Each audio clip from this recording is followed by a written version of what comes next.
Social media Patel Prahlad भाई। आज इस बुलेटिन में बात होगी एसआईआर पर बैकफुट पर आए चुनाव आयोग की, संसद में छिड़े संग्राम की। देखेंगे मोदी सरकार को लेकर राहुल गांधी ने क्या किया खुलासा। बिहार में चुनावी नतीजों को कोर्ट में मिली चुनौती को जानेंगे कैसे एक बार फिर शिंदे पर फूटा कैश बम। और बुलेटिन के आखिर में देखेंगे जाने माने कार्टूनिस्ट इरफान की किस खबर पर पड़ी तिरछी नजर। लेकिन दिन भर की तमाम बड़ी खबरों से पहले एक नजर आज की सुर्खियों पर। दिल्ली हिंसा मामले में आरोपी उमर खालिद को कोर्ट से मिली राहत। 16 से 29 दिसंबर तक के लिए कोर्ट ने दी अंतरिम जमानत। उमर ने बहन की शादी में शामिल होने के लिए जमानत की मांग की थी। नए लेबर कोड्स को लेकर दिल्ली हाईकोर्ट हुआ सख्त, केंद्र सरकार को लगाई फटकार, कहा जल्दबाजी में अधूरा और गलत कानून किया लागू। एआईएमआईएम प्रमुख असदुद्दीन ओवैसी ने केंद्रीय कार्य मंत्री किरेन रिजिजू से की मुलाकात। उम्मीद पोर्टल पर वक्फ संपत्तियों की समय सीमा बढ़ाने की मांग की। 6 दिसंबर को खत्म हो चुकी है समय सीमा। और शेयर बाजार में तेजी, 426 अंकों की बढ़त के साथ 84,818 पर बंद हुआ सेंसेक्स, तो वहीं 140 अंकों की बढ़त के साथ 25,898 पर बंद हुआ Nifty. Have you ever wondered how the world's... ये तो थी सुर्खियां। अब बात आज की सबसे बड़ी खबर की। एसआईआर को लेकर चुनाव आयोग सड़क से लेकर सुप्रीम कोर्ट तक घिरा हुआ है। एसआईआर का मुद्दा देश की सियासत में भी छाया हुआ है। संसद में तो 3 दिन से लगातार इस पर चर्चा हो रही है। एसआईआर पर चारों तरफ से घिरे चुनाव आयोग ने अब बड़ा फैसला किया है। तो क्या फैसला लिया चुनाव आयोग ने, देखिए इस रिपोर्ट में। 12 राज्यों में चल रही एसआईआर की प्रक्रिया को लेकर चुनाव आयोग ने बड़ा फैसला लिया है। लगातार दूसरी बार एसआईआर कार्यक्रम की समय सीमा चुनाव आयोग ने बढ़ा दी है। 12 में से 6 राज्यों में ये समय सीमा बढ़ाई गई है। पहले ये समय सीमा 11 दिसंबर को समाप्त हो रही थी, लेकिन अब तमिलनाडु और गुजरात में मतदाता सत्यापन की तारीख को 14 दिसंबर तक बढ़ा दिया गया है, जबकि ड्राफ्ट वोटर लिस्ट अब 19 दिसंबर को जारी की जाएगी। मध्य प्रदेश और छत्तीसगढ़ के साथ अंडमान निकोबार द्वीप के लिए मतदाता सत्यापन की आखिरी तारीख 18 दिसंबर तय कर दी गई है। वोटर लिस्ट का ड्राफ्ट रोल अब 23 दिसंबर को जारी किया जाएगा। उत्तर प्रदेश में मतदाता सत्यापन का काम 26 दिसंबर तक चलेगा। यूपी की ड्राफ्ट वोटर लिस्ट 31 दिसंबर को जारी की जाएगी। गोवा, पुदुचेरी, लक्षद्वीप, राजस्थान और पश्चिम बंगाल के लिए मतदाता सत्यापन का काम 11 दिसंबर को ही समाप्त हो गया है। इन राज्यों में 16 दिसंबर को ड्राफ्ट वोटर लिस्ट जारी की जाएगी। यूपी में समय सीमा सबसे ज्यादा बढ़ाई गई है और इसका कारण यहाँ काम का सबसे धीमा होना माना गया है। यूपी में 3 करोड़ मतदाताओं के सत्यापन का काम पूरा नहीं हुआ है, जिसके चलते चुनाव आयोग दबाव में दिखाई दे रहा था। इस बीच चुनाव आयोग ने जिन राज्यों में एसआईआर की प्रक्रिया चल रही है, उनके मुख्य निर्वाचन अधिकारियों को निर्देश दिए हैं कि मसौदा सूची जारी होने से पहले प्रत्येक बूथ पर पहचाने गए मृत, स्थानांतरित, अनुपस्थित और डुप्लीकेट मतदाताओं की सूची अनिवार्य रूप से राजनीतिक दलों से जुड़े बूथ लेवल एजेंटों यानी बीएलएस के साथ साझा की जाए। आयोग ने बिहार का उदाहरण देते हुए ये भी कहा है कि सभी राज्य ऐसे मतदाताओं की सूची मुख्य निर्वाचन अधिकारी और जिला निर्वाचन अधिकारी की वेबसाइट पर अपलोड करें। साफ है, चुनाव आयोग अब विपक्ष के दबाव में दिखाई दे रहा है। एसआईआर का मुद्दा गरमाया हुआ है तो चर्चा अमित शाह के बयान की भी हो रही है। संसद का माहौल काफी गहमा गहमी भरा रहा। नेता विपक्ष राहुल गांधी ने एक बार फिर गृह मंत्री अमित शाह पर निशाना साधा, तो वहीं राज्यसभा में जेपी नड्डा ने विपक्ष को घेरने की कोशिश की। इस दौरान सदन के परिसर में भी केंद्र और विपक्ष के बीच एक अनोखी तस्वीर देखने को मिली। तो क्या कुछ हुआ संसद में और क्या कुछ रहा दिन भर का घटनाक्रम, जानेंगे इस रिपोर्ट में। संसद के शीतकालीन सत्र का 9वां दिन राजनीतिक हंगामे और तमाम मुद्दों की बहस के साथ जारी रहा। कांग्रेस सांसद और लोकसभा में नेता विपक्ष राहुल गांधी ने सदन की कार्यवाही शुरू होने से पहले परिसर में मीडिया से बातचीत की। यहाँ अपने 10 दिसंबर के भाषण पर उन्होंने गृह मंत्री अमित शाह पर दोबारा निशाना साधा। राहुल गांधी ने कहा कि अमित शाह भाषण के दौरान घबराए हुए, नर्वस और मानसिक दबाव में दिखे, हाथ कांप रहे थे और उन्होंने गलत भाषा का उपयोग किया। बचाने के लिए आप लोग एसआईआर का विरोध कर रहे हैं। कल अमित शाह जी गलत लैंग्वेज यूज कर दी, हाथ कांप रहे थे, आपने ये तो सब देखा होगा। अमित शाह जी ने गलत लैंग्वेज यूज की। मेंटली बहुत प्रेशर में है, बहुत प्रेशर में है, दबाव में है। वो दिखा कल पार्लियामेंट में, पूरे देश ने देखा। और जो मैंने बातें बोली हैं उसके बारे में उन्होंने कोई मतलब बात तो नहीं बोली, प्रूफ नहीं दिया। हमने पब्लिकली प्रेस कॉन्फ्रेंसेस में कहा है, मैंने डायरेक्टली चैलेंज किया उनको कि आ जाइए मैदान में, आ जाइए पार्लियामेंट में डिस्कस करते हैं, मेरे प्रेस कॉन्फ्रेंसेस को डिस्कस करते हैं। कोई जवाब नहीं मिला। तो रियलिटी तो आप जानते हो। वहीं दूसरी तरफ रक्षा मंत्री राजनाथ सिंह लोकसभा पहुंचे, जहां कांग्रेस सांसद जयराम रमेश ने उन्हें सरदार पटेल की इनसाइड स्टोरी मणिबेन पटेल की डायरी नामक गुजराती किताब भेंट की। राजनाथ सिंह ने मुस्कुराते हुए कहा कि अंग्रेजी में दीजिए, मैं गुजराती नहीं जानता। इसके बावजूद उन्होंने किताब स्वीकार की। इस दौरान कांग्रेस सांसद कार्ति चिदम्बरम ने तमिलनाडु की सामाजिक सांस्कृतिक पहचान और बीजेपी के सहयोगी संगठनों द्वारा उत्पन्न विवादों पर कड़ी आलोचना की। उन्होंने कहा कि तमिलनाडु के लोग धार्मिक और सांप्रदायिक सद्भाव बनाए रखते हुए बीजेपी की राजनीति को खारिज करेंगे। वहीं केंद्रीय मंत्री जेपी नड्डा ने बमुश्किल विवाद पैदा करते हुए कहा कि वंदे मातरम को वो सम्मान नहीं मिला जो मिलना चाहिए था और इसके लिए तत्कालीन सरकारें जिम्मेदार हैं। वहीं जेएमएम सांसद महुआ माझी ने विपक्ष की मांगों का समर्थन करते हुए कहा कि गुजरे हुए या 2 बार दर्ज नामों को हटाने की प्रक्रिया में सुधार जरूरी है। संसद में अलग अलग राजनीतिक दलों के बीच तीखी बहस और आरोप प्रत्यारोप से शीतकालीन सत्र का माहौल गर्मा गया है और अब संसद की कार्यवाही के 10वें दिन क्या होता है ये देखना होगा। संसद में मोदी सरकार घिरती दिखाई दी। राहुल गांधी ने भी मोदी सरकार पर बड़ा आरोप लगाया।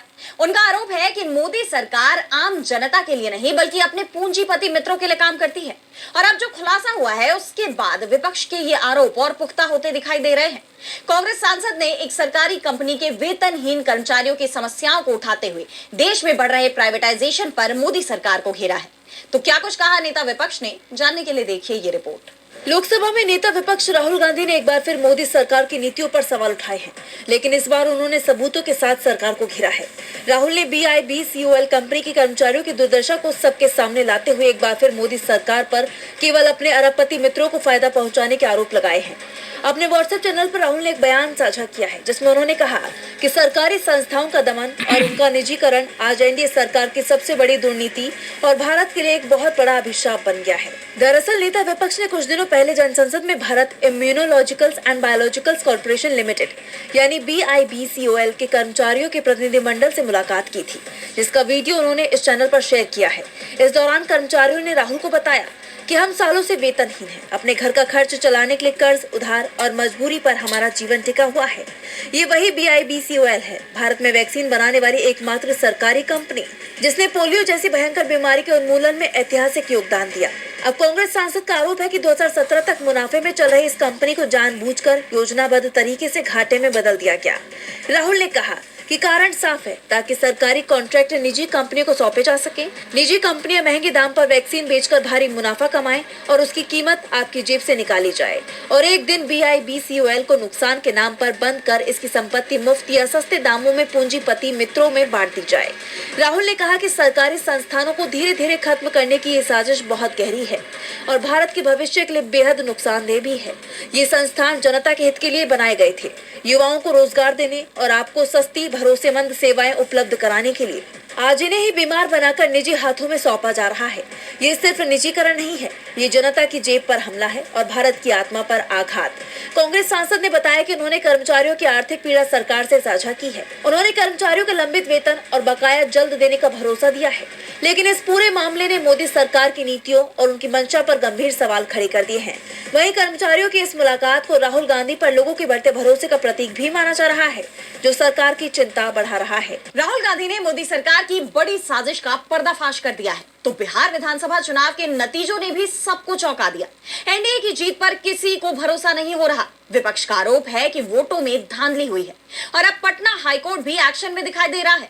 कुछ सीटों से नवनिर्वाचित विधायकों के खिलाफ दाखिल याचिका पर कोर्ट ने उन्हें नोटिस भेज दिया है, जिसके बाद बिहार की सियासत में उफान आ गया है। तो क्या है ये पूरा मामला, जानने के लिए देखिए ये रिपोर्ट। बिहार विधानसभा चुनाव के नतीजों पर बहस अभी खत्म भी नहीं हुई थी। विपक्ष एनडीए पर वोट चोरी के आरोप लगा रहा है। इन सब के बीच अब कुछ नवनिर्वाचित विधायकों की विधानसभा सदस्यता पर कोर्ट की तलवार लटक गई है। पटना हाई कोर्ट की तरफ से उन विधायकों को नोटिस जारी किया गया है, जिसके बाद उनकी सदस्यता पर खतरे के बादल मंडराने लगे हैं।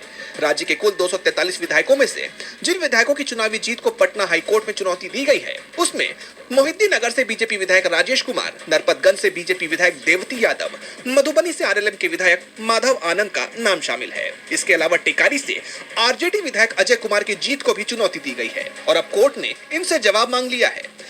बताया जा रहा है कि इन सीटों पर हारने वाले प्रत्याशियों ने विधायकों की जीत को गलत बताते हुए कोर्ट में याचिका लगाई है। 3 सीटों पर चुनौती देने वाले आरजेडी के प्रत्याशी हैं, जिसके बाद चर्चा ये भी शुरू हो गई है कि क्या 1 महीने के अंदर ही जीत का जश्न फीका पड़ने लगा है। कहा तो ये भी जा रहा है कि इन सीटों पर कोर्ट का फैसला बिहार चुनाव के नतीजों पर उठते सवालों की दिशा तय करेगा। अगर कोर्ट ने इन विधायकों की जीत को निरस्त कर दिया तो विपक्ष के आरोपों को और बल मिल जाएगा कि राज्य में बीजेपी और चुनाव आयोग की मिलीभगत से नतीजों में खेल हुआ है, यानी एनडीए की जीत पर सवाल गहराते जा रहे हैं। एक तरफ बिहार में एनडीए विधायकों की जीत पर सवाल उठ रहे हैं, तो दूसरी तरफ महाराष्ट्र में भी एनडीए संकट में नजर आ रहा है। शिंदे गुट की मुश्किलें बढ़ती दिखाई दे रही हैं। शिंदे गुट पर लगातार दूसरा कैश बम गिरा है। एक और विधायक का नोटों की गड्डियों वाला वीडियो सामने आया है, जिससे पूरा एनडीए घिर गया है। सरकार पर सवाल खड़े हो रहे हैं। तो क्या है ये पूरा मामला, जानेंगे इस रिपोर्ट में। महाराष्ट्र की राजनीति में बवाल मचा हुआ है। शिंदे गुट की मुश्किलें कम होने का नाम ही नहीं ले रही। शिंदे गुट के एक विधायक का भी हाल ही में नोटों की गड्डियों के साथ एक वीडियो सामने आया था, जिसके बाद विवाद खड़ा हो गया और ये विवाद अभी थमा भी नहीं था कि अब एक और विधायक ने शिंदे की परेशानी बढ़ा दी है। शिंदे गुट पर लगातार दूसरा कैश बम गिरा है। विधायक महेंद्र दलवी के बाद अब मंत्री भरत गोगावले का नोटों की गड्डियों वाला कथित वीडियो सामने आया, जिसके बाद से राज्य का सियासी पारा चढ़ा हुआ है। बता दें कि ये वीडियो शेतकरी कामगार पार्टी यानी शेखपा नेता चित्रलेखा पाटिल ने शेयर किया है। बता दें कि बीते दिन ही शिवसेना नेता अमरदास दानवे ने विधायक महेंद्र दलवी का नोटों की गड्डियों के साथ एक वीडियो शेयर किया था। इस मुद्दे को लेकर विवाद थमा भी नहीं था और अब चित्रलेखा पाटिल ने मंत्री भरत गोगावले का वीडियो सामने रखा है। दावा किया गया है कि इस वीडियो में गोगावले नोटों की गड्डियों के साथ दिखाई दे रहे हैं। वीडियो सामने आने के बाद से ही विपक्ष कई सवाल खड़े कर रहा है, साथ ही जांच की मांग भी की जा रही है। विपक्ष ने गोगावले और दलवी दोनों की जांच की मांग उठाते हुए भ्रष्टाचार के आरोप लगाए हैं। शिंदे के नेताओं के एक के बाद एक लगातार 2 वीडियो सामने आने से शिंदे गुट घिर गया है। साथ ही विपक्ष ने भी इस मुद्दे को लपकते हुए सरकार को घेरने की तैयारी कर ली है। इन वीडियोस ने शिंदे गुट की शिवसेना ही नहीं बल्कि महायुति सरकार की भी नींद उड़ा दी है। अब इस मामले से महायुति कैसे निपटती है, इस पर नजरें बनी हुई हैं। शिंदे ही नहीं बल्कि पूरी महायुति सरकार पर सवाल उठ रहे हैं। तो देश की सबसे बड़ी एयरलाइन कंपनी इंडिगो भी सवालों के घेरे में है। इंडिगो पर गहराता संकट खत्म होने का नाम नहीं ले रहा है। बीते दिनों इंडिगो की उड़ानों में जो गड़बड़ियां हुई थी, उसका असर लाखों यात्रियों पर पड़ा। लोगों को कई परेशानियों का सामना करना पड़ा। ऐसे में इंडिगो ने यात्रियों को अब राहत दी है और बड़ा ऐलान किया है। तो क्या ऐलान किया इंडिगो ने, जानेंगे इस रिपोर्ट में। एयरलाइन कंपनी इंडिगो ने यात्रियों को राहत देते हुए बड़ा ऐलान किया है। कंपनी ने बुरी तरह से प्रभावित रहे यात्रियों को 10,000 का ट्रैवल वाउचर देने का ऐलान किया है। हालांकि अभी कंपनी ने ये नहीं बताया कि बुरी तरह से प्रभावित यात्रियों में कौन से यात्री शामिल होंगे। कंपनी ने कहा कि इंडिगो दुख के साथ ये मानती है कि 3, 4, 5 दिसंबर को यात्रा करने वाले हमारे कुछ कस्टमर्स कई घंटों तक कुछ एयरपोर्ट्स पर फंसे रहे और भीड़भाड़ के कारण उनमें से कई बुरी तरह प्रभावित हुए। हम ऐसे बुरी तरह प्रभावित कस्टमर्स को 10,000 के ट्रैवल वाउचर देंगे। इंडिगो ने अपने बयान में आगे कहा कि इन ट्रैवल वाउचर का इस्तेमाल अगले 12 महीनों में किसी भी भविष्य की इंडिगो यात्रा के लिए किया जा सकता है, यानी कुल मिलाकर 15,000 से 20,000 रुपए तक का फायदा यात्री ले सकते हैं। ऐसे में अब सवाल ये उठ रहे हैं कि आखिर किन यात्रियों को 10,000 का वाउचर मिलेगा। तो इंडिगो के मुताबिक जो 8 घंटे या उससे ज्यादा समय तक एयरपोर्ट पर फंसे रहे, उड़ान कैंसिल होने के बाद 24 घंटे से ज्यादा देर में दूसरी फ्लाइट मिली, रात भर एयरपोर्ट पर बिना होटल के गुजारनी पड़ी, उनको ये वाउचर दिया जाएगा। वो अपना PNR नंबर शेयर करने पर वाउचर पा सकते हैं। इंडिगो के मुताबिक सभी कैंसिल हुई उड़ानों के रिफंड प्रोसेस शुरू हो चुके हैं। ज्यादातर यात्रियों के खाते में पैसे जा चुके हैं और बाकी जल्दी ही क्रेडिट हो जाएंगे। बता दें कि हाल ही में इंडिगो की कई फ्लाइट्स कैंसिल हुई थी, जिसकी वजह से यात्रियों को कई परेशानियों का सामना करना पड़ा और साथ ही उन लोगों का आर्थिक तौर पर भी भारी नुकसान हुआ, जिसके बाद इंडिगो ने ये फैसला लिया है। इंडिगो ने यात्रियों को राहत दे दी है, जबकि गोवा क्लब के मालिकों की मुश्किलें बढ़ती दिखाई दे रही हैं। फरार मालिकों को थाईलैंड में दबोच लिया गया, जिसके बाद दोनों को 24 घंटे के अंदर कभी भी भारत ले आया जाएगा। इस मामले में दोनों भाइयों के खिलाफ ब्लू कॉर्नर नोटिस जारी हुआ था। दोनों भाई क्लब में आग लगने के बाद इंडिगो की फ्लाइट से थाईलैंड फरार हो गए थे और अब इस गिरफ्तारी के बाद आगे क्या कुछ होना है और क्या है ये पूरा मामला, जानेंगे इस रिपोर्ट में। गोवा नाइट क्लब में आग लगने के मामले के आरोपी लूथरा ब्रदर्स यानी सौरभ और गौरव लूथरा को थाईलैंड से गिरफ्तार कर लिया गया है। थाई पुलिस ने इसकी जानकारी भारतीय एजेंसियों को दे दी है, जिसके बाद लूथरा भाइयों को भारत लाने की प्रक्रिया शुरू कर दी गई है। दरअसल गोवा में 6 दिसंबर को लूथरा भाइयों के नाइट क्लब में आग लग गई थी, जिसमें 25 लोगों की जान चली गई। जैसे ही इस घटना की जानकारी सौरभ और गौरव लूथरा को हुई, वो 5 घंटे बाद ही इंडिगो की फ्लाइट पकड़ थाईलैंड के फुकेट भाग गए। इसे लेकर बीजेपी सरकार पर विपक्ष ने तीखे हमले किए। दबाव में आई सरकार ने दोनों भाइयों के पासपोर्ट्स सस्पेंड कर दिए और इंटरपोल ने ब्लू कॉर्नर नोटिस जारी किया। ऐसा इसलिए किया गया जिससे दोनों आरोपी फुकेट से कहीं और न भाग सकें। इससे वो थाईलैंड में ही फंस गए। इस बीच दोनों भाइयों की तरफ से दिल्ली की रोहिणी कोर्ट में अग्रिम जमानत की याचिका दायर की गई, जिस पर लूथरा भाइयों की तरफ से दलील दी गई कि उन्हें 2-4 दिनों के लिए अंतरिम राहत दी जाए। वो भारत लौटकर जांच का सामना करने के लिए तैयार हैं। लेकिन कोर्ट का फैसला आने से पहले ही दोनों भाइयों की गिरफ्तारी की खबर सामने आ गई। इस बीच विपक्ष अब भी गोवा सरकार के इस्तीफे की मांग पर अड़ा हुआ है। वही सवाल उठ रहे हैं कि देश में इंडिगो क्राइसिस के बीच आखिरकार दोनों भाई किसकी मदद से देश छोड़कर भागने में सफल हो पाए। अब इस मामले में आगे क्या होता है, ये तो देखना होगा। और बुलेटिन के आखिर में देखेंगे जाने माने कार्टूनिस्ट इरफान की किस खबर पर पड़ी तिरछी नजर।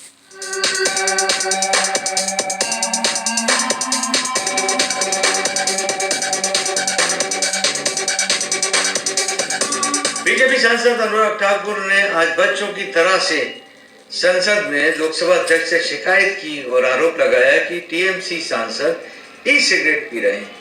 अब न जाने ई सिगरेट पीने से समाज को कितना नुकसान होता है, लेकिन हमारे नेता जो रोजमर्रा की जिंदगी में अपने नफरत के बोल अपने मुंह से निकालते रहते हैं, वो सबसे बड़ा धूम्रपान है जिससे कि समाज को बहुत ज्यादा नुकसान होता है। वो बीजेपी वालों का है। वो बजाय इसके ये मांग करते कि इस तरह के बोल जो कि हमारे नेता लोग वहां से देश में भेजा करते हैं, नफरत के बोल बोल के, उनको रोका जाए। उस धूम्रपान के ऊपर निषेध होना जरूरी है।